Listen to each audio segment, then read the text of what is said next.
সিদ্দিক আকবর রাদিয়াল্লাহু তাআলা আনহু যখন দুনিয়াতে নবীর তিনটা পছন্দ সম্পর্কে জানলেন, এবার নবীজিকে বলছেন, ইয়া রাসূলুল্লাহ, ইয়া হাবিবাল্লাহ, নবী আপনার যেরকম দুনিয়াতে তিনটা বিষয় পছন্দ, আমারও দুনিয়াতে তিনটা বিষয় পছন্দ। ওই নবীর সাথে মিলিয়ে তিনটা উনারও পছন্দ। এবার এক নম্বরে বললেন, আন-নাজরু ইলা ওয়াজহি রাসূলিল্লাহি সাল্লাল্লাহু আলাইহি ওয়াসাল্লাম, নবী আমার এক নম্বরে পছন্দ নবী আপনার চেহারার দিকে তাকিয়ে তাকা। ইয়া রাসূলুল্লাহ, এই পৃথিবীতে আমার এক নম্বর পছন্দের কাজ, আমার মন চাই শুধু আপনার চেহারার দিকে তাকিয়ে থাকে। আল্লাহ পাক এমন ভাবে কবুল করেছেন যে আজকের দিনেও নবীর জিয়ারতে আছে। নবীজির পাশে শুয়ে আছেন হযরত আবু বকর সিদ্দিক রাদিয়াল্লাহু তাআলা। নবীজিকে এত ভালোবেসেছেন যে আল্লাহর নবী শুধু বলেছিলেন যে ও আবু বকর, হিজরতের জন্য প্রস্তুত থাকিও, হিজরতের জন্য প্রস্তুত থাকিও।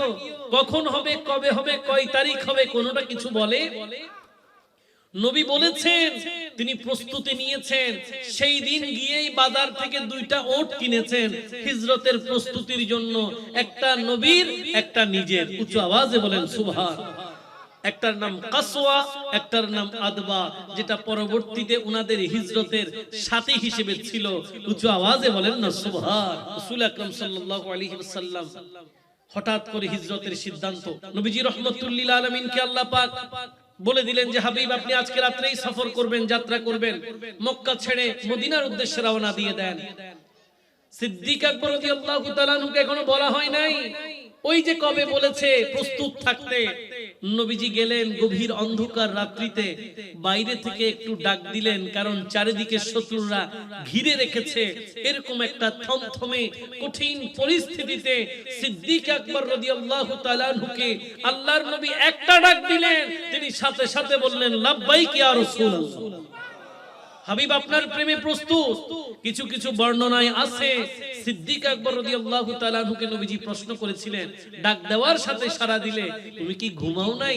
সিদ্দিক আকবর রাদিয়াল্লাহু তাআলা আনহু বলেছেন, ইয়া রাসূলুল্লাহ, ইয়া হাবিবাল্লাহ, যেই দিন থেকে আপনি আমাকে হিজরতের সাথী হিসেবে কবুল করেছেন, ওই দিন থেকে আর ঘুমাই নাই। অসাধ্য সাধন করলেন শেরে বাংলা, অসাধু সাধন করলেন শেরে বাংলা, শেরে বাংলা, শেরে বাংলা, শেরে বাংলা, বিলায়াতের প্রমাণ দিলেন শেরে বাংলা, বলো বিলায়াতের প্রমাণ দিলেন। মাইক বাজালেন গিয়ে যিনি ইয়াসিন আউলিয়া, মাইক বাজালেন গিয়ে যিনি ইয়াসিন আউলিয়া, অসাধু সাধন করলেন লা, বলো অসাধু সাধন করলেন লা, বিলায়াতের প্রমাণ দিলেন লা, বলো বিলায়াতের প্রমাণ দিলেন। মাইক বাজালেন গিয়ে যিনি ইয়াসিন আউলিয়া, বলো মাইক বাজালেন গিয়ে যিনি লিয়া, ইয়াসিন আউলিয়ার মাজার হুলাইনে পটিয়া, অসাধু সাধন করলেন লা, বলো অসাধু সাধন করলেন। অবহেলায় পড়ে থাকতো কালুসা আস্তানায়, চিনেনি তাকে কেউ তাই মান্য করতো না। অবহেলায় পড়ে থাকতো কালুসা আস্তানায়, চিনেনি তাকে কেউ তাই মান্য করতো না। আরে কালুসাকে চিনিয়ে দিলেন, কালুসাকে চিনিয়ে দিলেন শেরে বাংলা, বলো কালুসাকে চিনিয়ে দিলেন শেরে বাংলা। বাংলা অসাধু সাধন করলেন। বলো বিলায়াতের প্রমাণ দিলেন, লা অসাধু সাধন করলেন। মামলার জন্য শাহ আমানত, পাশের জন্য মিসকিন, ধনের জন্য গরিবুল্লাহ শাহ, শিফার জন্য মোহসেন। সুবহানাল্লাহ পড়েন। আল্লাহ পাকের আল্লাহর ওলিদের যেই নিয়ামতের ডিস্ট্রিবিউশন, যেই বন্টন প্রক্রিয়া, আল্লাহ পাক এক একজন ওলিকে এক এক শহরের কুতুব বানায়। এক একজন কুতুবুল আকদাব হয়, কেউ আবদাল হয়, কেউ নুকাবা হয়, কেউ নুজাবা হয়, কেউ গৌসে মুখতার হয়, কেউ গৌসুল আলামিন হয়, কেউ গৌসুল আজম হয়, কেউ গৌসে মাইজভান্ডার হয়, কেউ গাজী দ্বীন মিল্লাত আল্লামা শেরে বাংলা হয়। এক একজনের নিয়ামত প্রক্রিয়া এক এক রকম। এজন্য লিখছেন, মামলার জন্য শাহ আমানত, পাশের জন্য মিসকিন। মামলার জন্য শাহ আমানত, পাশের জন্য মিসকিন, ধনের জন্য গরিবুল্লাহ শাহ, শিফার জন্য মোহসেন। ধনের জন্য গরিবুল্লাহ শাহ, শিফার জন্য। আরে গৌসে ভান্ডারি বানাবেন, গৌসে ভান্ডারি বানাবেন কামিল আউলিয়া, অসাধু সাধন করলেন। বলো অসাধু সাধন করলেন, লা বিলায়াতের প্রমাণ দিলেন। মাইক বাজালেন গিয়ে যিনি ইয়াসিন আউলিয়া, বলো মাইক বাজালেন গিয়ে যিনি লিয়া, অসাধু সাধন করলেন। আরে বাঁচা মিয়া আরজি দিলেন শেরে বাংলার কাছে, বাঁচা মিয়া আরজি দিলেন শেরে বাংলার কাছে। পুত্র সন্তান চাই গো আমি সুন্নিয়তের কাজে। সুবহানাল্লাহ বলেন। আরে বাঁচা মিয়া আরজি জানাই শেরে বাংলার কাছে, বাঁচা মিয়া আরজি দিলেন শেরে বাংলার কাছে। পুত্র সন্তান চাই গো আমি সুন্নিয়তের কাজে, পুত্র সন্তান চাই গো আমি সুন্নিয়তের। আরে নঈমুদ্দিন কাদের দিলেন শেরে বাংলা, বলো নঈমুদ্দিন কাদের দিলেন, লা অসাধু সাধন করলেন। বলো বিলায়াতের প্রমাণ দিলেন শেরে বাংলা, অসাধু সাধন করলেন। লা বলো বিলায়াতের প্রমাণ দিলেন। মাইক বাজালেন গিয়ে তিনি ইয়াসিন আউলিয়া, বলো মাইক বাজালেন গিয়ে তিনি লিয়া, অসাধু সাধন করলেন। বিলায়াতের প্রমাণ দিলেন, অসাধু সাধন করলেন। শেরে বাংলা বিলায়াতের প্রমাণ দিলেন, শেরে বাংলা। সবাই বলি মারহাবা। বিভিন্ন প্রকার ফটকা, আতশবাজি, ফানুস, বোমা ফোটানো হবে। হ্যাপি নিউ ইয়ার 2026, 2026 কে বরণ করবে। এটা একটা বরণ করার প্রক্রিয়া। কিন্তু যদিও এটা বরণ করার প্রক্রিয়া, অনেকেই এভাবে বরণ করে, তবে সঠিক নিয়ম এটা নয়। সঠিক নিয়ম এটা নয়। সঠিক নিয়ম হলো, আপনাকে যদি কোনো সাল, কোনো দিন, কোনো রাত উদযাপন করতেই হয়, এটা আল্লাহর দরবারে শুকরিয়া আদায় করেই করতে হবে। এর বাইরে দ্বিতীয় ভাবে কোনো সুযোগ কেন? এই দিনের মালিককে, রাতের মালিককে, মাসের মালিককে, বছরের মালিক কে? আল্লাহ পাক এগুলোর মালিক। তিনি না চাইলে আপনি আমি এগুলো পাবো। যেমন আমার ভাই রিপন ভাই, উনি আমাদের সাথে আজকে অনেক দূরে, উনি পরকালে, আমরা এখনো ইহকালে। অত্যন্ত ভালো সম্পর্ক ছিল এবং এই মিরবাগে উনার মাধ্যমেই আমার যাত্রাটা খুব বেশি হয়েছে। পরবর্তীতে আজকের এই নওজওয়ানরা সেটা আবার নতুন করে শুরু করলো, তাদের মাধ্যমে আবারও দেখা হয়ে গেল। তো বলছিলাম এভাবে একদিন আমাদের সবাইকে চলে যেতে হবে, ঠিক কিনা? সবাইকে একদিন চলে যেতে হবে, এটা থাকার জায়গা।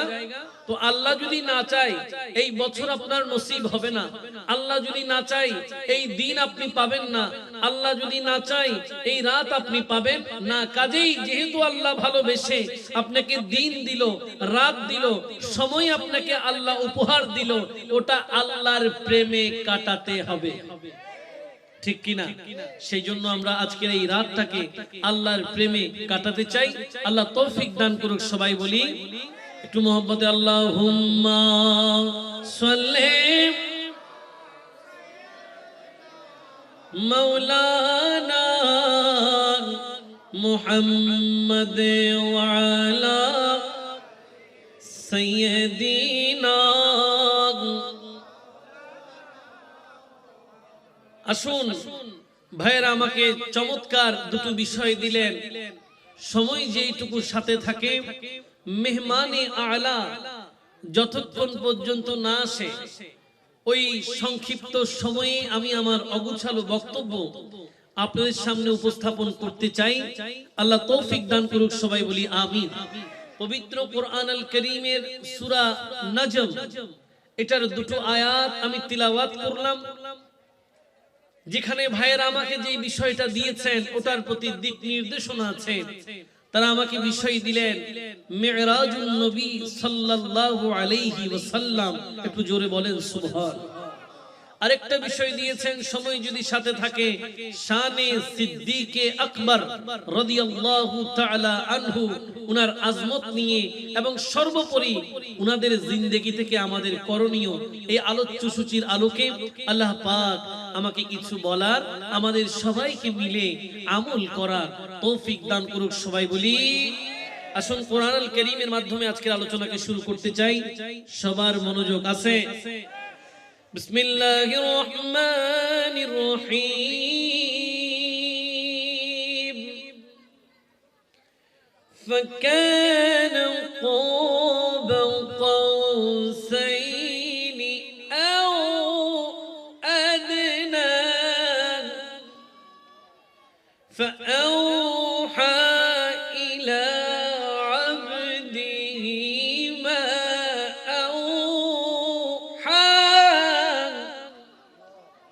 رب العالمين হাকিমুল হাকিমিন কোরআন আল কারীমের সূরা নাজমের 9 এবং 10তম আয়াতের মধ্যে এলান করতে লাগলেন। আল্লাহ বলেন ফাকানা কাবা কাউসাইনি আও আদনা ফাআওহা ইলা আবদিহি মা আওহা। আল্লাহ বলেন এমন একটা রাত, এমন একটা মুহূর্ত, এমন একটা সময় যেটা পৃথিবীতে আর কারোর জন্য প্রযোজ্য নয়। যা হয়েছে একবার হয়েছে, একমাত্র বার হয়েছে। আল্লাহ পাক দাওয়াত দিয়েছে, নবী আমার মেহমান হয়েছে। যেই রাত, সেই রাতের নাম লাইলাতুল মিরাজ। উচ্চ আওয়াজে বলেন সুবহানাল্লাহ। লাইলাতুল অর্থ রাত, মেরাজ অর্থ ঊর্ধ্বগমনের রাত। কিসের রাত? ঊর্ধ্বগমনের রাত, উপরে সফরের রাত। যেই রাতে আমাদের প্রিয় নবী রাহমাতুল লিল আলামিন মেরাজে গিয়েছেন, রব্বুল আলামিন ওই বিষয়ে এখানে আলোচনা করছেন। আল্লাহ বললেন নবী যে মেরাজে গেলেন, প্রশ্ন থাকবে কোন পর্যন্ত গেলেন, সীমানা কতটুকু ছিল। এই যখন অবস্থা, রব্বে করিম এই বিষয়টা নিশ্চিত করলেন কোরআন আল কারীমে। আল্লাহ বলেন ফাকানা কাবা কাউসাইনি আও আদনা।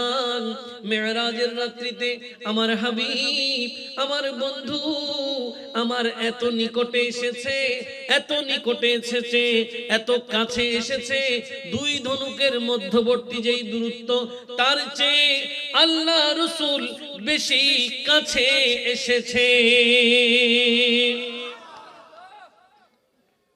এবার এই কাছের ব্যাখ্যা আপনি যেভাবে করেন, সুবহানাল্লাহ পড়েন। আল্লাহ বলছেন তোমাদের নবী উনি এমন নবী যার জবানের তারিফ করেছেন লা ইলাহা। ওই একই সূরা সূরা নজমের মধ্যে আল্লাহ বলছেন বিসমিল্লাহির রহমানির রহিম ওয়া মা ইয়াতিকু আনিল হাওয়া ইন হুয়া ইল্লা ওয়াহিয়ুন ইউহা। রব্বুল আলামিন হাকিমুল হাকিমিন পবিত্র কুরআন আল কারীমের সূরা নজমের 3 এবং 4 নম্বর আয়াতে নবীজির জবানে তারিফ করেছেন। আল্লাহ বলেন এমন নবী তোমাদেরকে দিলাম, এমন নবীর উম্মত তোমরা হলে, যিনি নবীদের নবী, রাসূলদের রাসূল, যার জীবনী এত চমৎকার, এত চমৎকার। আল্লাহ বলেন এই নবী ওয়ামা ইয়াতিকু আনিল হাওয়া ইন হুয়া ইল্লা ওয়াহিয়ুন ইউহা, যিনি কোনদিন কোন কথা নিজ থেকে বলে নাই, যা বলেছেন আল্লাহর ওহী বলেছেন। আর জোরে বলেন না সুবহান। যা বলেছেন আল্লাহর ওহী বলেছেন। 63 বছরের হায়াতে জিন্দেগি একটা শব্দ নিয়ে কেউ কন্ট্রোভার্সি করতে পারে নাই, বিতর্ক তুলতে পারে নাই। কেন? এই নবী যা বলেছেন সব আল্লাহর কালাম বলেছেন। এই জন্য নবীজি যা বলেছেন ওগুলোও ওহী, ওগুলোও কি ওহী, ওগুলো আল্লাহর কথা। এই জন্য নবীর কথার নাম হাদিস, আল্লাহর কথার নাম কোরআন আল কারীম। শুধু তা নয়, আল্লাহর কথা কোরআনকে ওহীয়ে মাতলু বলে, নবীর কথা হাদিস শরীফকে ওহীয়ে গায়রে মাতলু বলে। বুঝাতে চাচ্ছিলাম আল্লাহই বলুক আর নবী বলুক, দুটোই কার কথা? আমরা সেই নবীর উম্মত, খুশি না বেজার? রব্বে করিম বলছেন যে মেরাজের রাত্রিতে নবীজির নৈকট্য নিয়ে একটা সময় প্রশ্ন করবে অনেকেই কাফেরদের মতো। যখন নবীজি মেরাজ থেকে এসেছেন, আসার পরে এই কথা যখন ছড়িয়ে পড়লো, কাফেররা এটাকে নিয়েই নানান রকম কটূক্তি ছড়ালো। তারা বলল কি বলেন, মেরাজের 3টা ধাপ, তারা শুধুমাত্র একটা ধাপ বুঝে ওটা নিয়েই তর্ক শুরু করে দিয়েছে। কিরকম? মেরাজের ধাপ হলো 3টা। প্রথম ধাপ নাম হচ্ছে ইসরা। সবাই বলেন কি নাম? ইসরা। দ্বিতীয় ধাপ যেটার নাম হচ্ছে মেরাজ, কি নাম? তৃতীয় ধাপ যেটার নাম হচ্ছে উরুজ। উঁচু আওয়াজে বলেন সুবহান। উলামায়ে কেরাম, মুফাসসিরিনে ইজাম মেরাজের 3টা ধাপ করলেন। 1 নাম্বার ধাপ যেটা ইসরা, এটা মসজিদে হারাম থেকে মসজিদে আকসা, অর্থাৎ মক্কা শরীফ থেকে বাইতুল মুকাদ্দাস মসজিদে আকসা পর্যন্ত। দ্বিতীয় ধাপ যেটাকে মেরাজ বলা হচ্ছে, এটা হলো আবার বাইতুল মুকাদ্দাস থেকে 7 আসমান পাড়ি দিয়ে শেষ সীমানা সিদরাতুল মুনতাহা। তৃতীয় ধাপ। 3 নাম্বার ধাপ হলো ইরাজ, ঊর্ধ্বগমন, অর্থাৎ সিদরাতুল মুনতাহা থেকে কাবা কাউসাইন। উচ্চ আওয়াজে বলেন না সুবহান। কিন্তু কাফেররা তো বাইতুল মুকাদ্দাসের পরে আর চিনে না। এরা কি 7 আসমান কোথায় এটা জানে? এরা কি সিদরাতুল মুনতাহা সম্পর্কে এদের ধারণা আছে? এরা কি কাবা কাউসাইন লা মাকান এগুলো সম্পর্কে ধারণা আছে? এরা যেইটুকু বুঝলো ওটা নিয়েই কন্ট্রোভার্সি, তর্ক বিতর্ক শুরু হয়ে গেছে। এরা বলছে আমরা যেই মক্কা থেকে প্যালেস্টাইন ফিলিস্তিন যেতে, মসজিদে হারাম থেকে মসজিদে আকসা পর্যন্ত যেতে মাসের চেয়েও বেশি সময় লাগে, উনি নাকি গিয়েই চলে আসছে, গিয়েই মুহূর্তেই রাতারাতি চলে আসলো। এটা কি বিশ্বাস করা যায়? কাফেররা তখন এই প্রশ্ন নিয়ে সিদ্দিক আকবর রাদিয়াল্লাহু তাআলা আনহুর কাছে গেলেন। উনাকে বলছেন তোমাদের নবী এটা কি বললো? তিনি নাকি গত রাত মেরাজে গিয়েছেন, ঊর্ধ্বগমনে গিয়েছেন। তিনি নাকি গত রাতেই মক্কা থেকে মসজিদে আকসায় গিয়েছে। ও সিদ্দিক আকবর, তখন তো ওনার নাম আবু বকর, আমি বুঝানোর জন্য সিদ্দিক আকবর বলছিলাম, সিদ্দিকের প্রশ্ন আসবে তারপরেই। তারা বলল আপনি কি মানেন আপনার নবী যেই কথা বলে তিনি যে রাতারাতি গিয়ে চলে আসছেন, যেখানে আমাদের যেতে লাগে মাসের চেয়েও বেশি সময়? সিদ্দিক আকবর রাদিয়াল্লাহু তাআলা আনহু তিনি কাফেরদের সেই প্রশ্নের উত্তরে বললেন, এই কথা কি আমার নবী বলেছেন? তারা বললেন হ্যাঁ আপনার নবী বলেছেন। রাতারাতি তিনি মেরাজে গিয়েছেন, মসজিদে হারাম থেকে মসজিদে আকসায় গিয়েছেন, অর্থাৎ মক্কা থেকে ফিলিস্তিন, যেখানে আমাদের যেতে লাগে মাস, প্রায় 1 মাসের মতো সময় লাগে, তার চেয়েও বেশি। সেখানে তিনি রাতারাতি চলে গেছেন। তিনি বলছেন তিনি মেরাজে গিয়েছেন, রবের দাওয়াতে মেহমান হয়ে গিয়েছেন। ও আবু বকর, আপনি কি এটা বিশ্বাস করেন? তখন হযরত আবু বকর সিদ্দিক রাদিয়াল্লাহু তাআলা আনহু বলেন, ও কাফেররা শুনে রাখো, জেনে রাখো, যদি এই কথা আমার নবী বলে তবে অবশ্যই আমি বিশ্বাস করি, আমি অবশ্যই সেটাকে মানি। আরো জেনে রাখো, এটা তো আমি মানি, এর সাথে আমার নবী সকাল সন্ধ্যা আসমানের যেই তথ্য দেয়, আসমানি যেই সংবাদ দেয়, আমি সেগুলোও মানি। আল্লাহু আকবার, ইয়া রাসূলুল্লাহ, ইয়া গাউসুল আজম দস্তগীর, জিন্দাবাদ জিন্দাবাদ। সেটাই বলছিলাম। তিনি বললেন আমি শুধুমাত্র এটা মানি তা নয়, আমার নবী যে সকাল সন্ধ্যা আসমানের কথা বলে, আল্লাহর কথা বলে, আল্লাহর কালাম বলে, আমি সেগুলোও মানি। উঁচু আওয়াজে বলেন সুবহানাল্লাহ। রহমাতুল লিল আলামিনের এই মেরাজ থেকে আসার পরে যেই কথা সিদ্দিক আকবর কাফেরদেরকে প্রতি উত্তরে মোকাবেলা করে নবীর মেরাজকে সত্যায়ন করেছেন, এটার ব্যাপারে আগেই জিবরিল আমিন মেরাজের রাত্রিতে নবীজিকে সংবাদ দিয়েছিলেন। আল্লাহর নবী রহমাতুল লিল আলামিন যখন মেরাজে যাচ্ছেন, কোথায়? মেরাজে। মেরাজের অনেকগুলো স্টেশন আছে, অনেকগুলো জায়গা আছে। এরকম একটা স্টেশন, জায়গার নাম হচ্ছে জিতওয়া, একটা জায়গা। ওই জায়গায় গিয়ে যখন রহমাতুল লিল আলামিন পৌঁছালেন নবীজি, তখন জিবরিল আমিনকে বলছেন, ও জিবরিল, আমাকে যে মেরাজে নিয়ে যাচ্ছে, রব আমাকে দাওয়াত দিয়েছে, আমাকে নিয়ে যাচ্ছ তুমি সাথে করে, কিন্তু আমার উম্মতরা কি আমার এই মেরাজকে বিশ্বাস করবে? এই প্রশ্ন যখন তিনি রাখলেন, জিতওয়া নামক জায়গায় জিবরিল আমিনকে বললেন, আমার উম্মতকে এই মেরাজের কথা বললে কি বিশ্বাস করবে? তখন জিবরিল আমিন বলেন, ইয়া রাসূলুল্লাহ, ইয়া হাবিবাল্লাহ, ও নবী, আপনি ভাববেন না, আপনি চিন্তা করবেন না, কেউ মানুক আর কেউ না মানুক, আপনার প্রিয় বন্ধু, আপনার প্রিয় সাথী, আপনার প্রিয় উম্মত, আপনার প্রিয় সাহাবী হযরত আবু বকর সিদ্দিক তিনি মানবেন। এই জন্য উনার নাম হবে সিদ্দিক। এই জন্য উনার নাম কি হবে?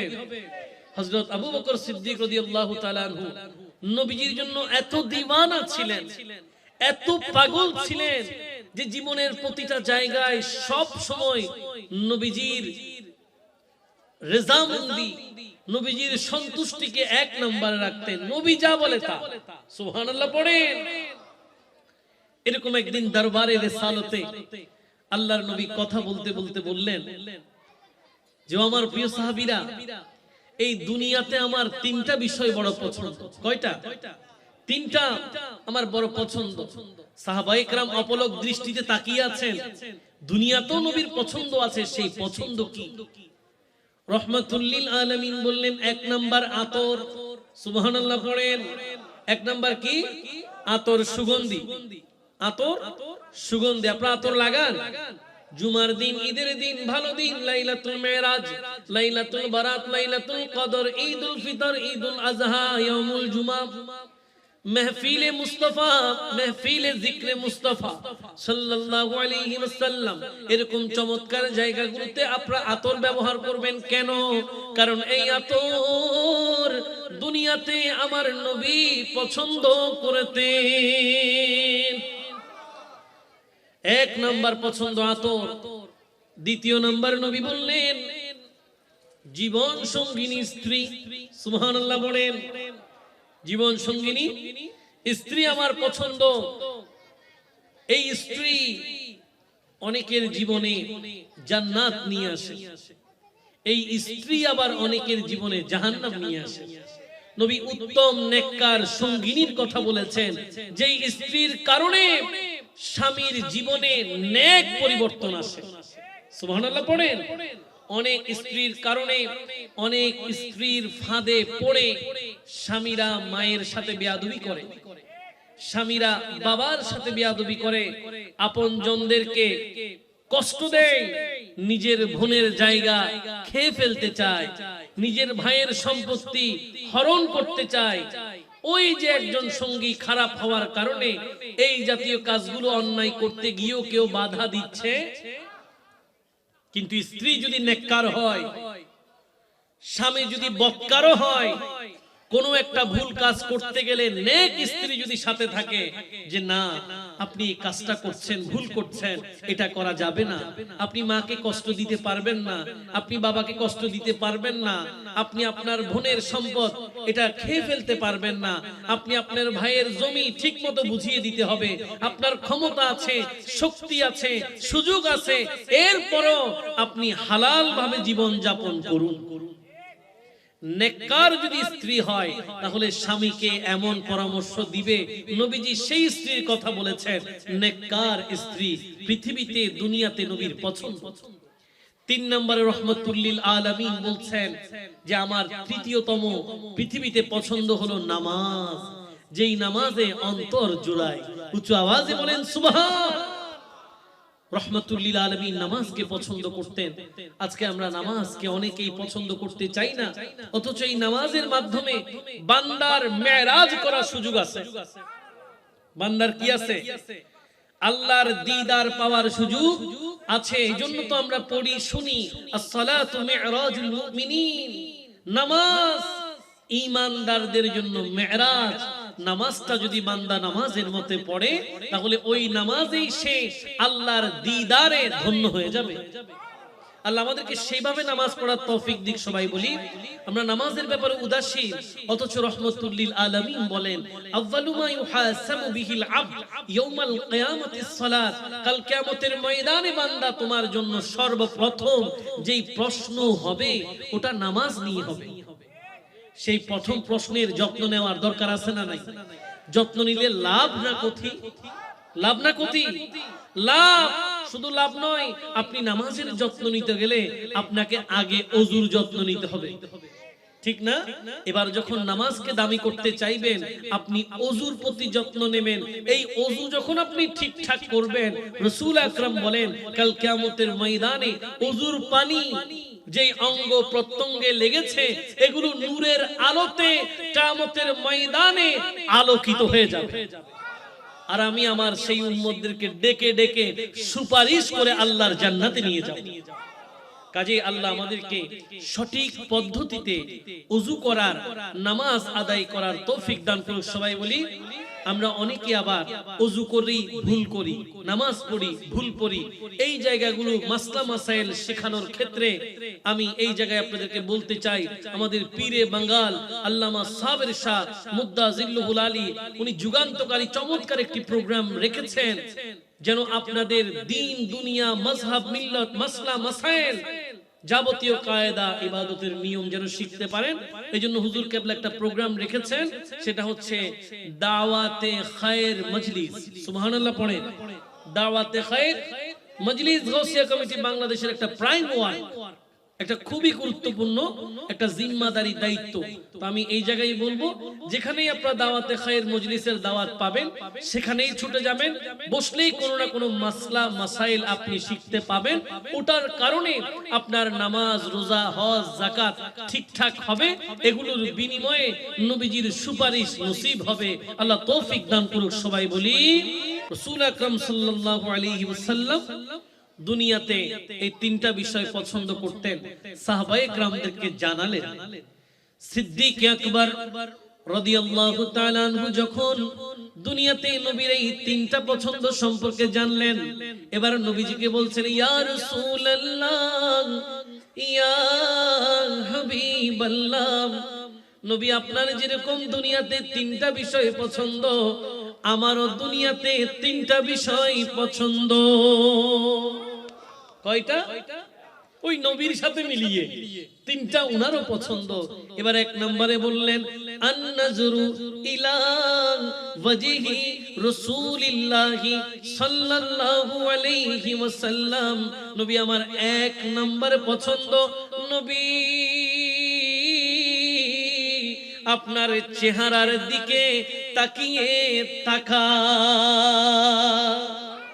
ইয়া রাসূলুল্লাহ, এই পৃথিবীতে আমার এক নম্বর পছন্দের কাজ, আমার মন চাই শুধু আপনার চেহারার দিকে তাকিয়ে থাকে। আল্লাহ পাক এমন ভাবে কবুল করেছেন যে আজকের দিনেও নবীর জিয়ারতে আছে। কি বলেন, ঠিক কিনা? নবীজির পাশে শুয়ে আছেন হযরত আবু বকর সিদ্দিক রাদিয়াল্লাহু তাআলা। নবীজিকে এত ভালোবেসেছেন যে আল্লাহর নবী শুধু বলেছিলেন যে, ও আবু বকর, হিজরতের জন্য প্রস্তুত থাকিও, হিজরতের জন্য প্রস্তুত থাকিও। কখন হবে, কবে হবে, কয় তারিখ হবে, কোনোটা কিছু বলে নবী বলেছেন, তিনি প্রস্তুতি নিয়েছেন। সেই দিন গিয়েই বাজার থেকে দুইটা ওট কিনেছেন হিজরতের প্রস্তুতির জন্য, একটা নবীর একটা নিজের। উচ্চ আওয়াজে বলেন সুবহান। একটার নাম কাসওয়া, একটার নাম আদবা, যেটা পরবর্তীতে উনাদের হিজরতের সাথী হিসেবে ছিল। উচ্চ আওয়াজে বলেন না সুবহান।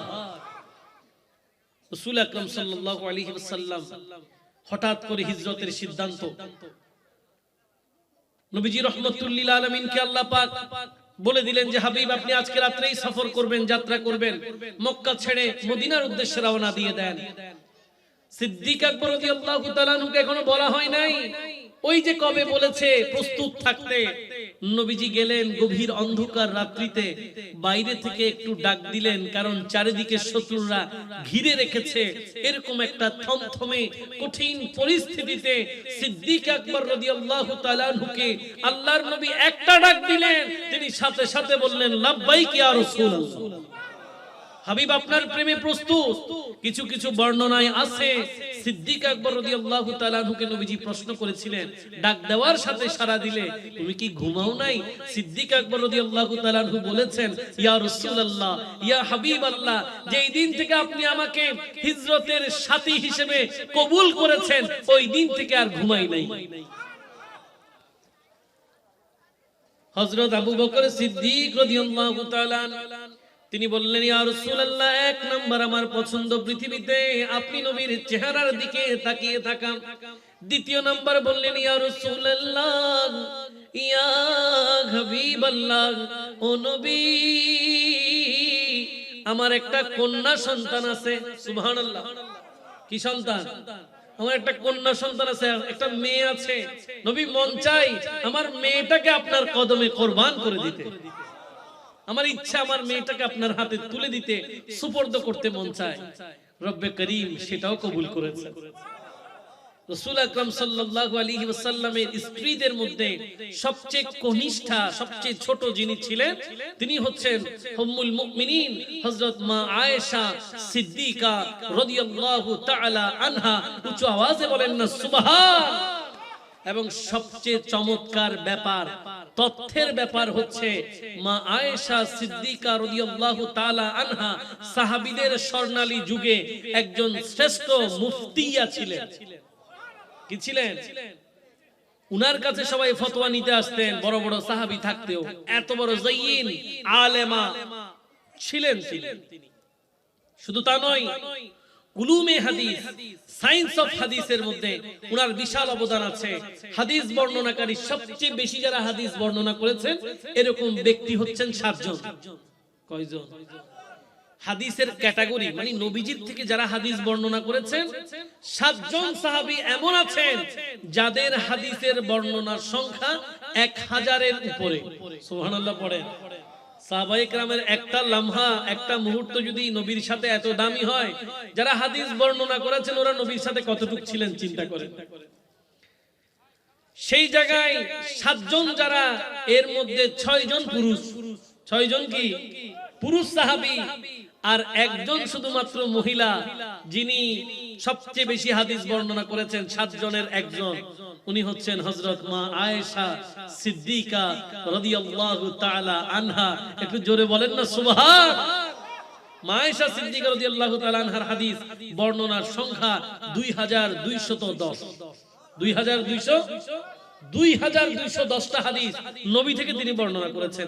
এবং সিহা সিত্তার মধ্যে বুখারী, মুসলিম, তিরমিজি, নাসাই, আবু দাউদ, ইবনে মাজাহ সহ যত হাদিস গ্রন্থ আছে প্রত্যেকটা হাদিস গ্রন্থে মা আয়েশা সিদ্দিকা রাদিয়াল্লাহু তাআলা আনহার হাদিস ভুরি ভুরি।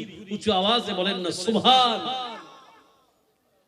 এই মা আয়েশা সিদ্দিকা রাদিয়াল্লাহু তাআলা আনহা যিনি হযরত আবু বকর সিদ্দিক রাদিয়াল্লাহু তাআলা আনহু উনার কন্যা ছিলেন, তিনি চেয়েছিলেন নবীজির সাথে উনাকে বিবাহ দিতে চেয়েছিলেন, ওনার মন চেয়েছিল। আল্লাহ পাক সেটা কবুল করেছেন, আমার নবীও কবুল করেছেন। এবং মা আয়েশা সিদ্দিকা রাদিয়াল্লাহু তাআলা আনহার ব্যাপারে একটা বক্তব্য আছে হাদিসে মুকাদ্দাসায়। নবীজি ভালোবেসে ওনার একটা নাম রেখেছিলেন, নামটা হচ্ছে হুমায়রা। সুবহানাল্লাহ পড়েন। কি নাম? হুমায়রা। অর্থাৎ ভালোবেসে স্বামীরা চাইলে স্ত্রীদের আদর করে একটা নাম দিতে পারবে, ভালোবাসার নাম। কিসের নাম? কিন্তু আমার দেশের মধ্যে আফসোসের ব্যাপার, অনেক স্বামীর হাতে স্ত্রী খুন হয়। কি বলেন ঠিক কিনা? অনেক স্বামী তো ডেইলি ওয়ার্ক রেখেছে যে স্ত্রী না পিটাইলে ওর ভালো লাগে না, স্ত্রী না পিটাইলে ওর সময় করে পেটায়। এরকম অনেকেই আছে। ডেইলি একবার, ডেইলি কয়বার? একবার। নাউজুবিল্লাহ পড়েন। আর উচ্চ আওয়াজে বলেন নাউজুবিল্লাহ। রাসূল আকরাম সাল্লাল্লাহু আলাইহি ওয়াসাল্লামের গোটা জিন্দেগিতে আপনি একটা লম্হা, একটা মুহূর্ত এমন দেখাতে পারবেন না যেখানে নবীজি স্ত্রীদের গায়ে হাত তুলেছে। সুযোগ নাই। নবীজি এই শিক্ষা দেয়। আমরা কি নবীর আশিকে রাসূল হয়ে স্ত্রীদের গায়ে হাত তুলতে পারবো? সুযোগ আছে?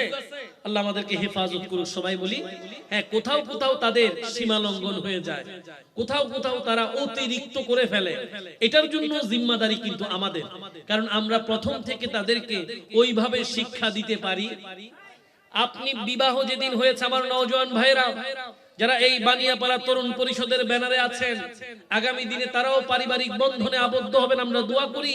তবে তাদের জন্য আজকের এই আজিমুস শান মাহফিল থেকে মেসেজ হলো, আপনারা যখন যুগল জীবনে পাড়ি দেবেন তখন প্রথম যখন তার সাথে পরিচয় হবে, নতুন সঙ্গীর সাথে এটা মেসেজ দেবেন, বাবা থাকুক হায়াতে, মা থাকুক হায়াতে, বড় ভাই থাকুক, আপনজন থাকুক, যারা পরিবারের অংশ, এদের ব্যাপারে একটা ভালো ধারণা আপনার স্ত্রীকে দিয়ে দেবেন। এবং বাবা মার ব্যাপারে এক কথাই ক্লিয়ার করে দেবেন, যদি উনারা না হতো আজকে আমি হতাম না, আমি না হলে তোমার সাথে বিয়ে হতো না। কি বলেন ঠিক কিনা? একমাত্র মেসেজ এটাই আছে, সবচেয়ে চমৎকার। এর চেয়ে আর বড় মেসেজ হতে পারে? স্ত্রীকে বলে দিবেন আমার বাবা মার সর্বোচ্চ অবদান আমার পেছনে এরা ছিল বলে আজকে আমি যোগ্য হয়েছি তোমার বাবা মার কাছে, যার কারণে তারা তাদের কলিজার টুকরা মেয়েটাকে আমার হাতে তুলে দিচ্ছে। কাজে আমি যার কলিজার টুকরা ছিলাম, তুমি তাকে সর্বোচ্চ সম্মান করো, তোমাকে আমি সর্বোচ্চ ভালোবাসবো। কি বলেন ঠিক কিনা? এরকম যদি সবাই সম্প্রীতির বন্ধনে, ভালোবাসার বন্ধনে আবদ্ধ হয়, সমাজের মধ্যে কি আর উশৃঙ্খলা থাকবে? কোনো অপরাধ থাকবে? সামাজিক পারিবারিক কোনো কলহ থাকবে? কোনো ডিভোর্সের কেস, তালাকের কেস থাকবে? আপনার ঘরের কথা কি আর কমিশনার কার্যালয়ে যাবে? যাবে না। পরিবারকে আপনি শান্ত করে ফেলবেন। আল্লাহ আমাদের পরিবারগুলো নবীজির সুন্নাহ অনুসারে সাজানোর তৌফিক দান করুক। সবাই বলি আল্লাহুম্মা সাল্লি মাওলানা মুহাম্মদ ওয়া আলা মাওলানা। সোনার মদিনা আমার প্রাণের মদিনা, সোনার মদিনা না সবে ভুলিব, ভুলতে পারি না বলো সবে ভুলিব, ভুলতে পারি না ভুলিনি না বলো ভুলিনি না সবে ভুলিব কিন্তু তোমায় না। সোনার মদিনা মদিনা, সোনার মদিনা না সবে ভুলিব, ভুলতে পারি। আল্লাহুম্মা সাল্লি মাওলানা মুহাম্মদ ওয়া আলা সাইয়্যিদিনা। সিদ্দিক আকবর রাদিয়াল্লাহু তাআলা আনহু ইচ্ছা ছিল মেয়েটাকে নবীর হাতে সুপর্দ করবেন, আল্লাহ কবুল করেছেন। এরপরে উনার শেষ তথা ৩ নাম্বার ইচ্ছা, সেটা কি? বলি ইয়া রাসূলুল্লাহ, পৃথিবীতে আমার আরেকটা চমৎকার পছন্দ আছে। সেটা কি? বলে নবী আমার যত সম্পদ আছে আমি সবগুলো আপনার কদমে কুরবান করে দিতে চাই। রাসূল আকরাম সাল্লাল্লাহু আলাইহি ওয়াসাল্লাম এই ৩ নাম্বার দোয়াও উনার দরবারে কবুল হয়েছে। আল্লাহও রাজি, নবীও রাজি। উনি যা চেয়েছেন তাই হয়েছে। জীবনের সর্বোচ্চ সম্পদ পুঁজি যা ছিল, ইসলাম গ্রহণ থেকে শুরু করে দিতে দিতে দিতে দিতে একেবারে তাবুকের ময়দানে, তাবুক যুদ্ধ মুসলমানদের জন্য সবচেয়ে কঠিন ছিল। যেই জায়গায় শত্রু পক্ষ অনেক বিশাল ছিল, ওই জায়গায় রাসূল আকরাম সাল্লাল্লাহু আলাইহি ওয়াসাল্লাম মুসলমানদের এই চরম দুর্দিনে সাহাবায়ে কেরামদেরকে এগিয়ে আসতে বললেন যে তাবুক যুদ্ধ পরিচালনা করতে গেলে সকলের সহযোগিতা লাগবে। ওই সময় হযরত উসমান যুন্নুরাইন রাদিয়াল্লাহু তাআলা আনহু সর্বোচ্চ দিয়েছেন। এমন কি ওমর ফারুক রাদিয়াল্লাহু তাআলা আনহু উনি উনার গোটা সম্পদকে 2 ভাগ করে 1 ভাগ তাবুকের জন্য নবীর কদমে দিয়ে দিলেন। অপেক্ষা করতেছেন তিনি যে প্রত্যেকবার দানের মধ্যে সিদ্দিক আকবর 1 নাম্বার হয়। দানের মধ্যে সিদ্দিক আকবর 1 নাম্বার। এখন তো ওনার পরিস্থিতি তেমন ভালো না, অর্থনৈতিক অবস্থা তেমন ভালো না, দিতে দিতে প্রায় সবই শেষ। দেখি এবার তাবুকের মধ্যে আমার প্রথম হওয়ার সুযোগ আছে, ভালো কাজে প্রতিযোগিতা করা যায়। সুবহানাল্লাহ পড়ে। খারাপ কাজে প্রতিযোগিতার সুযোগ, ভালো কাজে দান সদকায় আপনি প্রতিযোগিতা করতে পারবেন। ফারুক আযম রাদিয়াল্লাহু তাআলা আনহু তিনি অপেক্ষা করছেন যে এবার উনার অবস্থা যা আছে আলহামদুলিল্লাহ, কিন্তু হযরত আবু বকর সিদ্দিক রাদিয়াল্লাহু তাআলা আনহু উনার তেমন অবস্থা ভালো নাই। তাহলে প্রথম হওয়ার একটা সুন্দর সুযোগ ফারুক আযম রাদিয়াল্লাহু তাআলা আনহু আছে। অপেক্ষা করছেন কি আনে সিদ্দিক আকবর তাবুকের জন্য। তিনি আনলেন এমন কিছু আনলেন, এক একজন এক এক রকম বলেছেন। কেউ বলেছেন আনতে আনতে বাসার ছাই পর্যন্ত নিয়ে এসেছেন। আনতে আনতে কি আছে, বাসার যেই চুলাতে ছাই হয় এই ছাইগুলো নিয়ে এসেছেন। অর্থাৎ এমন কিছু আনলেন নবীর দরবারে। আল্লাহর নবী জিজ্ঞেস করলেন যে ও সিদ্দিক, তুমি এগুলো নিয়ে এসেছো, তোমার পরিবারের জন্য কি রেখেছো? সুবহানাল্লাহ। এই জন্য শায়ের লিখেছেন, তাবুক যুদ্ধে সিদ্দিক ভালোবেসে সব কিছু দিলেন নবীর তরে। নবী বলেন ও গো সিদ্দিক, নবী বলেন ও গো সিদ্দিক, রাখলে কি তুমি তোমার ঘরে? সুবহানাল্লাহ।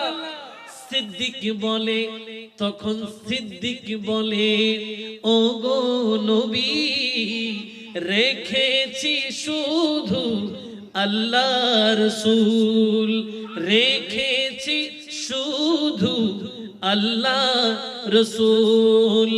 রাসূল তোমায় ভালোবাসি, ভালোবাসি তোমার সুন্নাত। রাসূল তোমায় ভালোবাসি, ভালোবাসি সেই সুন্নাতের উপর মরি যেন, সেই সুন্নাতের উপর মরি যেন, অধম তোমারি উম্মত। রাসূল তোমায় ভালোবাসি, ভালোবাসি তোমার সুন্নাত। উচ্চ আওয়াজে বলেন সুবহান। সিদ্দিক আকবর রাদিয়াল্লাহু তাআলা আনহু বলেন, ইয়া রাসূলুল্লাহ, ইয়া হাবিবাল্লাহ। জানতে চাইলেন বাসায় কি রাখলাম? বাসায় আমার পরিবার পরিজনের জন্য আমি আল্লাহ এবং আল্লাহর রাসূলকে রেখে এসেছি। আওয়াজে বলেন না সুবহানাল্লাহ। এই দানের মাধ্যমে সিদ্দিক আকবর সেইবারও প্রথম হয়ে গেলেন যিনি নিজের সর্বস্ব দিয়ে নিজেকে নবীর কদমে বিলীন করলেন। উচ্চ আওয়াজে বলেন সুবহান। এই জন্য আমি সিদ্দিক আকবর রাদিয়াল্লাহু তাআলা আনহু কি বা আলোচনা করব, ভাইয়েরা দিয়েছেন, একটু একটু করে বলার চেষ্টা করছিলাম। শায়েররা এক বাক্যে শেষ করেছেন, বায়া হো কিসে জবান সে मर्तबा सिद्दीक़ अकबर का बयां हो किसे ज़बां से, मर्तबा सिद्दीक़ अकबर का है यारे गारे महबूबे खुदा सिद्दीक़ अकबर का। उच्च आवाज़ बोलें सुभान। बयां हो किस ज़बां से, मर्तबा सिद्दीक अकबर हा। सिद्दीक अकबर রাদিয়াল্লাহু তাআলা আনহু বয়ান, শান ও আজমত কোন জবানে বয়ান করবেন? কে করবে? কে তিনি জানেন? হে ইয়ারে গারে মাহবুবে খুদা সিদ্দিক আকবর কা। বলে উনি তো সেই জাত যিনি নবীর গুহার সাথী। সুবহানাল্লাহ পড়েন। গারে সোর হিজরতের রাত্রিতে কঠিন সেই ঝনাকীর্ণ সেই কঠিন দুর্গম গুহায় রাসূল আকরামের সাথে যিনি ছিলেন তিনি সিদ্দিক আকবর রাদিয়াল্লাহু তাআলা। মেরাজ যিনি সত্যায়ন করেছেন রব্বে করিম কোরআন আল কারীমে, এই জন্য ইরশাদও করেছেন, বিসমিল্লাহির রহমানির রহিম,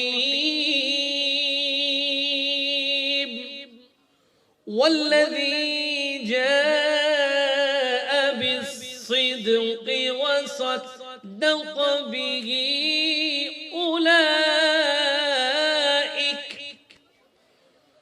উলাইকা হুমুল মুত্তাকুন।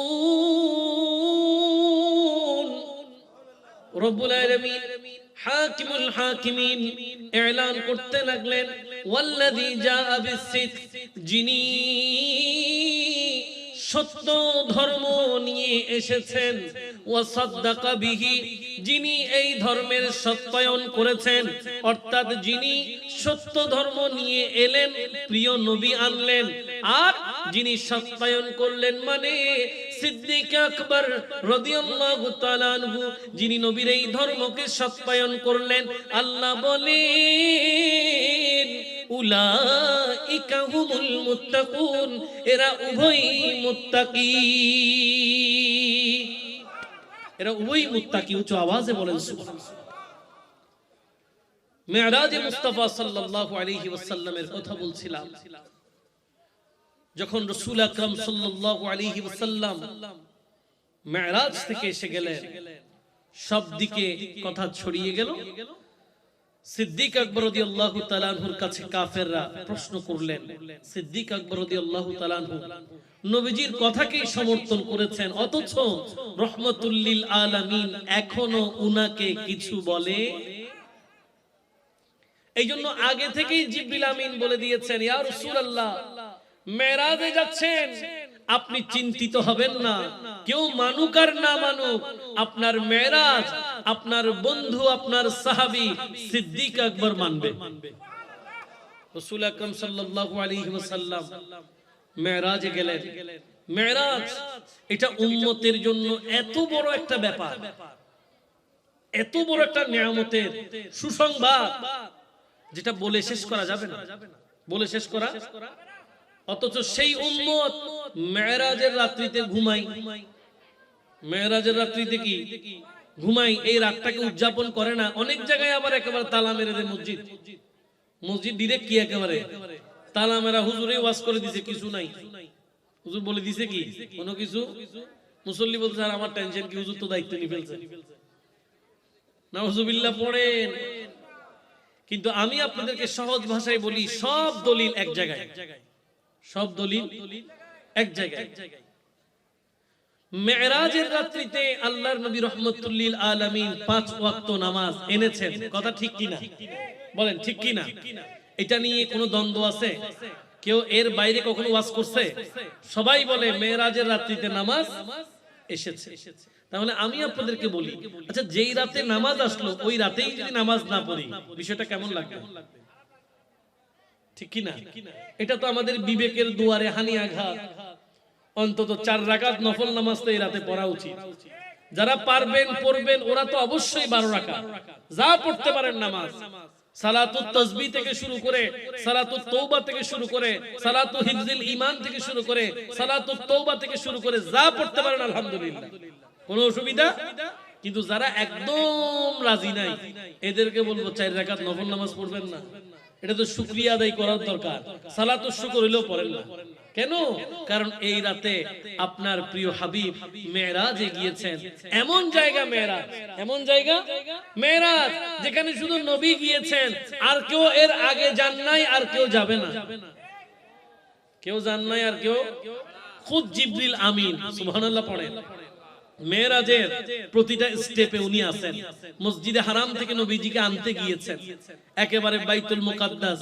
সকল ইমামরা নবীজি, সকল নবীরা আমাদের নবীর পিছনে নামাজ আদায় করেছে, ফেরেশতারা নামাজ আদায় করেছে, বৈঠক হয়েছে, 7 আসমানে বিভিন্ন নবীদের সাথে কথা হয়েছে, আলোচনা হয়েছে।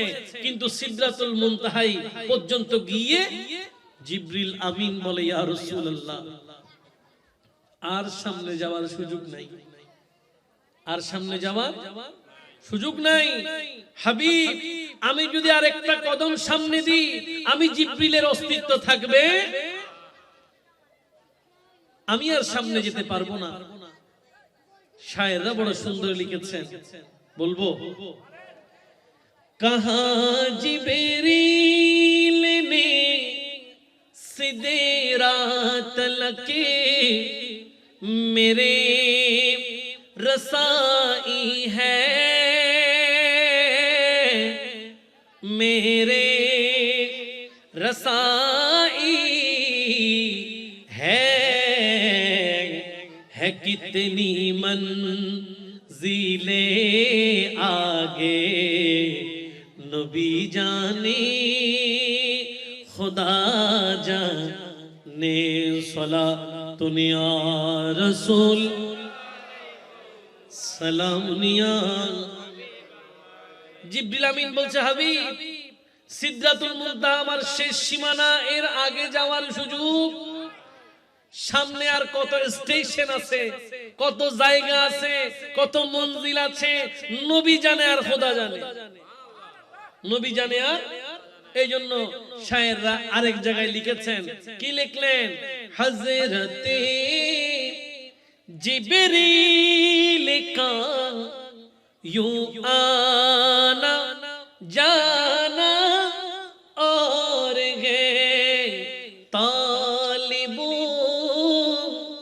मतलूब का मिलना मिलाना और है सलातुन या रसूल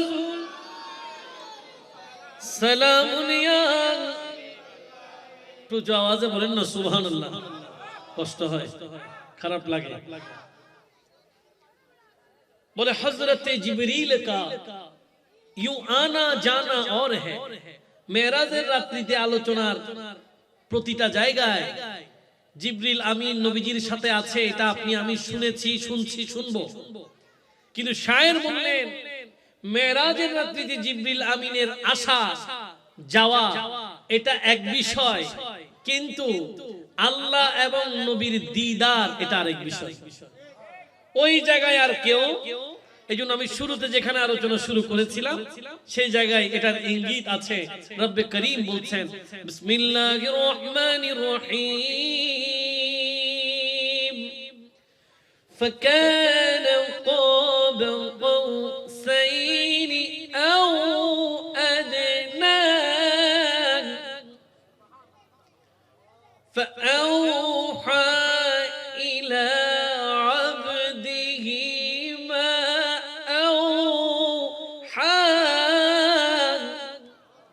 রব্বুল আলামিন এলান করতে লাগলেন। আল্লাহ বলেন মেরাজের রাত্রিতে নবী আমার একেবারে নিকটে, দুই ধনুকের মধ্যবর্তী জায়গা, তার চেয়ে বেশি নিকট আল্লাহ এবং রাসূল এসেছেন। আর সেই রাতে কি হয়েছে? বলে ফাআউহা ইলা আবদিহি মা আওহা, আমি আমার হাবিবকে যা বলার বলে দিয়েছি, যা বলার বলে দিয়েছি। এখন যেই জায়গায় বলছেন ওখানে কি আল্লাহ রাসূল ছাড়া কেউ আছে? এজন্য কাসাসুল আম্বিয়ার একজন মুসান্নিফ উনি বলছেন যে টোটাল মেরাজের রাত্রিতে আল্লাহ এবং রাসূলের সাথে ৯০,০০০ কথা হয়েছে। কয় হাজার? কয় হাজার? ৯০,০০০ কথা হয়েছে। এই ৯০,০০০-এর মধ্যে ৩০,০০০ আল্লাহর নবী রাহমাতুল লিল আলামিন সবার জন্য উন্মুক্ত করে দিয়েছেন। সবার জন্য কি করেছেন? সবাই জানবে কম বেশি আগে পরে ৩০,০০০ কথা বলে দিয়েছেন মেরাজের রাত্রিতে। আর ৩০,০০০ নিজের আপন কাছাকাছি সাহাবী যারা ছিলেন তাদেরকে বলেছেন। আর ৩০,০০০ এগুলো আল্লাহ এবং রাসূল জানে, আর কেউ জানে না। আল্লাহ এবং রাসূল জানে, আর কেউ জানে না। এই জানার যেই জগৎ, যেটা আল্লাহ এবং রাসূল জানে, এই জানার যেই জগৎ, এটা যারা আবিষ্কার করতে পারবে এরা মরণকালও ঈমান হারাবে না। মরণকালও ঈমান হারাবে না। ফিতনা যতই আসুক এদের ঈমান ঠিক থাকবে, যদি আপনি আল্লাহ এবং রাসূলের আজমত ও শান এই জায়গাটাকে আবিষ্কার করতে পারেন। এটা যদি আপনি বুঝতে পারেন তাহলে আপনার ঈমান কোনোদিন নষ্ট হবে। এইজন্য দেখেন না, আমরা ছোটবেলা থেকে পড়ে আসতেছি, যারা মাদ্রাসায় পড়ে এরা এটা প্রবাদ বাক্য হিসেবেই জানে যে আল কোরআন ও দস্তুরু, কোরআন হলো সংবিধান। কোরআন হলো কি? মানব জাতির এমন সংবিধান। কোরআনেই আছে তিবিয়ানাল লিকুল্লি শাই, সব কিছু আছে কোরআন আল কারীমে। উচ্চ আওয়াজে বলেন সুবহান। কিন্তু সেই কোরআনের এমন অনেক জায়গা আছে যেগুলো যাদের সংবিধান তারাই জানে না, তারা আবিষ্কার করতে পারে। যেমন বিসমিল্লাহির রহমানির রহিম আলিফ লাম মিম ইয়াসিন তাহা কাফহা ইয়া আইন সাদ। এক একজন তাফসীরকারক এক এক রকম বলেছেন। কেউ বলেছেন এটার অর্থ এটা, কেউ বলেছেন এটার অর্থ ওটা। সব লেখার পরে বলে এগুলো আল্লাহ এবং রাসূল ভালো জানে। ও মীর ভাগের ভাইরাম, বানিয়াপাড়ার ভাইরাম, আপনাদেরকে বুঝাতে চাচ্ছিলাম যে কোরআন আমার আপনার সঙ্গে লামাকানের মেহমান হবেন। আল্লাহ পাক আরশের মালিক, ফরশের মালিক, আসমান জমিনের মালিক, লা ইলাহা ইল্লাল্লাহ দাওয়াত দিয়েছেন আপন হাবিবকে, যিনি আবার ইমামুল আম্বিয়া, ইমামুল মুরসালিন। তিনি যাবেন রবের দিদারে, উপহার নিয়ে যাবে না? এই জন্য তিনি তার প্রিয় রবের জন্য প্রিয় নবী তিনটা উপহার নিয়ে গেলেন। কয়টা? তিনটা উপহার। কি তিনি নিয়ে গেলেন?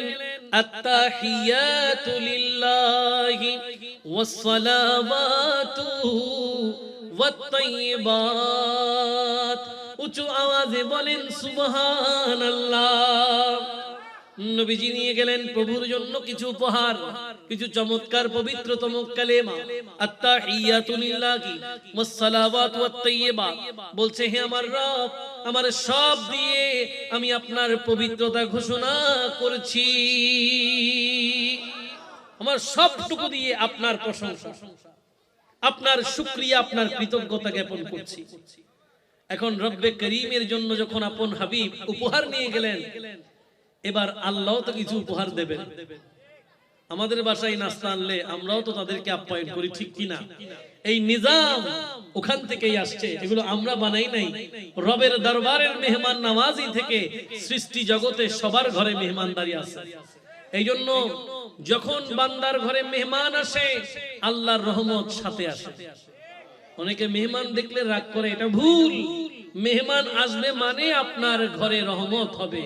বান্দার ঘরে তিনটা কারণে রহমত হয়। কয়টা? এক নাম্বার মেহমানের কারণে রহমত হয়, দুই নাম্বার বৃষ্টি পড়লে রহমত হয়, তিন নাম্বার কন্যা সন্তান হলে রহমত হয়। এগুলোর ইজ্জত করার দরকার আছে না নাই? আল্লাহ কবুল করুক। সবাই বলি রাসূল আকরাম সাল্লাল্লাহু আলাইহি ওয়াসাল্লাম রবকে যখন উপহার দিলেন আত্তাহিয়াতু লিল্লাহি ওয়াস সালাওয়াতু ওয়াত তাইয়্যিবাত, এবার রব আপন হাবিবকে উপহার দিচ্ছেন আসসালামু আলাইকা ইয়া আইয়ুহান নবী ওয়া রাহমাতুল্লাহি ওয়া বারাকাতুহু। উঁচু আওয়াজে বলেন সুবহানাল্লাহ। নবীও দিয়েছেন আল্লাহকে তিনটা, আল্লাহ বিনিময়ে নবীকে উপহার দিলেন তিনটা। আত্তাহিয়াতু লিল্লাহি ওয়াস সালাওয়াতু ওয়াত তাইয়্যিবাত। আল্লাহ দিলেন আসসালামু আলাইকা ইয়া আইয়ুহান নবিয়্যু ওয়া রাহমাতুল্লাহি ওয়া বারাকাতুহু। উঁচু আওয়াজে বলেন না সুবহান। আল্লাহ যখন প্রিয় নবীকে উপহার দিলেন, কি দিলেন? উপহার দিলেন। উপহার যখন দিলেন, তখন এবার প্রিয় নবী রাহমাতুল লিল আলামিন সেই উপহারের জবাব দিচ্ছেন। উপহারের কি দিচ্ছেন? জবাব দিচ্ছেন। এমন ভাবে জবাব দিলেন যেই জবাবের মধ্যে নিজের গুনাহগার উম্মতদেরকেও সাথে রাখলেন। উচ্চ আওয়াজে বলেন না সুবহান। রাসূল আকরাম সাল্লাল্লাহু আলাইহি ওয়াসাল্লাম যখন রবের পক্ষ থেকে উপহার পেলেন, এবার সেই উপহারের জবাব দেবেন। উপহারটা তো গ্রহণ করতে হবে, করতে হবে না? কিন্তু চাইলে নবী একা গ্রহণ করতে পারতেন। ওই জায়গায়ও নবী নবীর গুনাহগার উম্মতদেরকে সাথে রেখেছেন।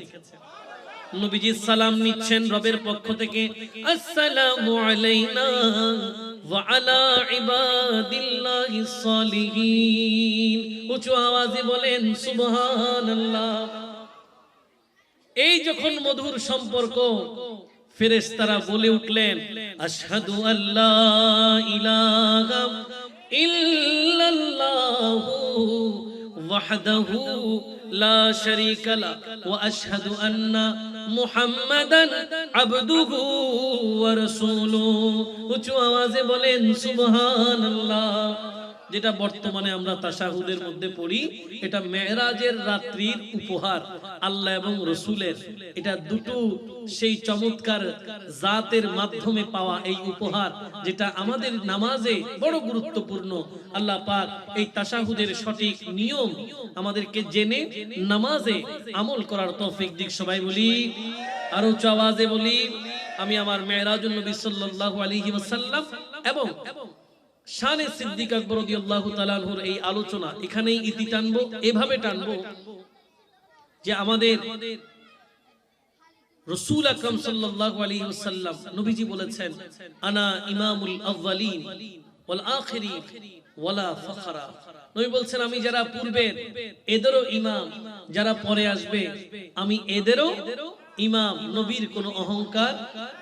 আশিকে রাসূল ভাইরা, নবীজির এত থাকার পরেও, মেরাজ থেকে আসার পরেও নবীজির আচরণে কি এটা বোঝা গেছে নবীজি সাহিবুত তাজি ওয়াল মেরাজ? সবার সাথে সাধারণ ছিলেন, ঠিক কিনা? তো আমরা নবীর আশিকে রাসূল, দাবিদার, আমরা কি অহংকার করতে পারি? আমরা এই অহংকার ছাড়ার দরকার আছে না নাই? সাবধান, আল কিবরিয়া ও রিদাই, অহংকার আল্লাহর চাদর, এটা নিয়ে টানাটানি করা যাবে? জমিন যেটাতে হাঁটছেন এটা আপনার নয়, এটা কার? লা তামশি ফিল আরদি মারহা, আল্লাহর জমিনে অহংকার করে হাঁটা যাবে? হিংসা রাখা যাবে না। কেন? আল হাসাদু ইয়াকুলুল হাসানাত কামা তাকুলুন নারুল হাতাবা। এই হিংসা আপনার আমলকে এমন ভাবে ধ্বংস করে দেয়, নিঃশেষ করে দেবে, যেভাবে কাঠকে আগুন পুড়ে নিঃশ্বাস করে দেয়, সেভাবে আপনার আমল হিংসার কারণে ধ্বংস হয়ে যাবে। তাই যেগুলো আমল ধ্বংসকারী, এই জাতীয় কাজ করা যাবে। আল্লাহ আমাদের আজকের এই মাহফিলকে কবুল করুক। সবাই বলি, আমি আমার আলোচনার শেষ লগ্নে একটি কালাম দিয়ে শেষ করতে চাই, যেটা আমার আপনার সবার উদ্দেশ্য। আমাদের কাছে তেমন কিছু নাই, আমাদের কাছে তেমন কিছু নাই, তবে একটা আছে, আমরা নবীজির গোলাম, ঠিক কিনা? ওটা দিয়ে শেষ করতে চাই। ये सरवरी है भला क्या सिकंदरी, क्या है ये सरवरी है भला क्या सिकंदरी,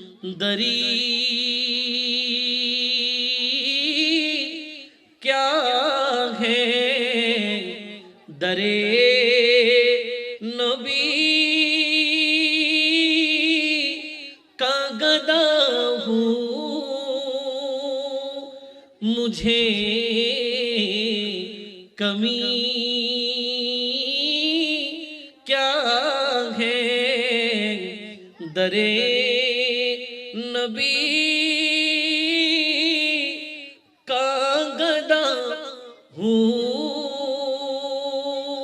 मुझे कमी क्या है। ভালো থাকুন, সুস্থ থাকুন। আগামী দিন নতুন কোন জায়গায় নতুন কোন বিষয় নিয়ে আবারও দেখা হবে সে প্রত্যাশায়। ওয়া আখিরু দাওয়ানা আনিল হামদুলিল্লাহি রাব্বিল আলামিন। আসসালামু আলাইকুম ওয়া রাহমাতুল্লাহি ওয়া বারাকাতুহু।